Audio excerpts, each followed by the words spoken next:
დიახ, როგორც თავადაც თქვით, სოფო ლაშა-ჩხუმიანმა შეეწყვიტა შიმშილობა და შეიძლება ითქვას, პროტესტის მუხტი ლაშა-ჩხუმიანის ამ გადაწყვეტილებამ კიდევ უფრო გაზარდა და ახლა კადრში ხედავთ საკმაოდ ხმაურიან პროტესტს, მარშს. შეიძლება ითქვას, რომ დმანისში მსგავსი პროტესტი არ ახსოვს და ახლა როგორც დმანისელები, ასევე თბილისიდან ჩამოსული აქტივისტები და სხვადასხვა სფეროს წარმომადგენლები უერთდებიან ამ პროტესტს. მე შევეცდები გავესაუბრო ამ პროტესტის მონაწილეებს და უფრო მეტი თავად მათგან გავიგო. ლანა გალდავას ხედავ.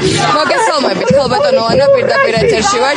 გვითხარით პირველ რიგში ლაშა-ჩხუმიანის გადაწყვეტილების შესახებ და ასევე ის, რაც დღეს ვიხილეთ, საკმაოდ მასშტაბური პროტესტი საქართველოს ერთ-ერთ პატარა ქალაქში, რომელსაც პროტესტის ხმის ასე ხმამაღლა გაჟღერება არ ახასიათებს როგორც წესი.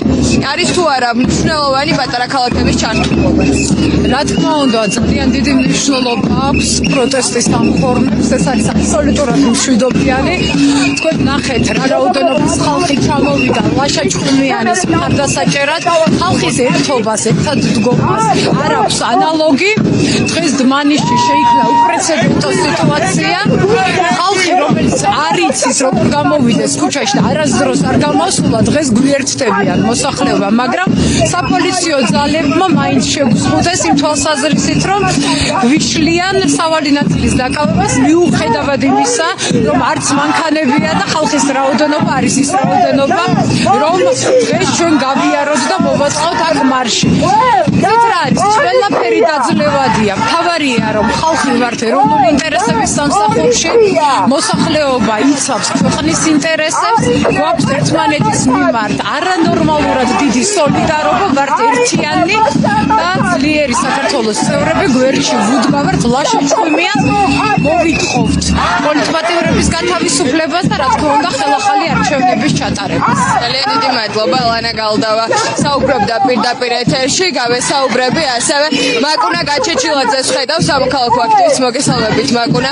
გვითხარით თქვენი პოზიცია მიმდინარე პროცესებთან დაკავშირებით. ლაშა-ჩხუმიანმა შეეწყვიტა შიმშილობა და ასევე აი ეს პროცესი პატარა ქალაქებში პროტესტის გააქტიურება რამდენად მნიშვნელოვანია? კი, ლაშამ ძალიან კარგი შესაფხიზლებელი მაგალითი მოგვცა, რომ აი ზუსტად ასე უნდა გავერთიანდეთ ხოლმე თითოეული მოქალაქისთვის, რომელიც არის ჩაგრული, რომელიც არის რეპრესიის მსხვერპლი, რომელიც მიმართავს უკიდურეს ზომებს საკუთარი სიცოცხლის და ჯანმრთელობის ფასადაც კი.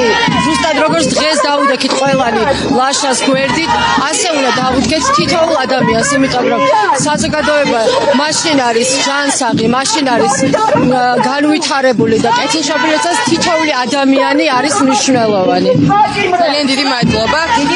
მარში გრძელდება დმანისის ქუჩებში და ადამიანები აგრძელებენ მხარდაჭერას ლაშა-ჩხუმიანის მიმართ, რომელიც თავის მხრივ მზია ამაღლობელის რეჟიმის ერთ-ერთი უკანონო პატიმრის სოლიდარობის მიზნად შიმშილობდა 7 დღის განმავლობაში. ბატონო, დიდი მადლობა. აქვე არ უნდა დავიწყოთ ბათუმის ცნობილი მეტროშე, რომელიც ასევე შიმშილობს და ვფიქრობ, რომ სისტემა მასზეც არის პასუხისმგებელი და სასწრაფოდ უნდა მისი ჯანმრთელობის მდგომარეობის შესახებაც ვიცოდეთ მეტი.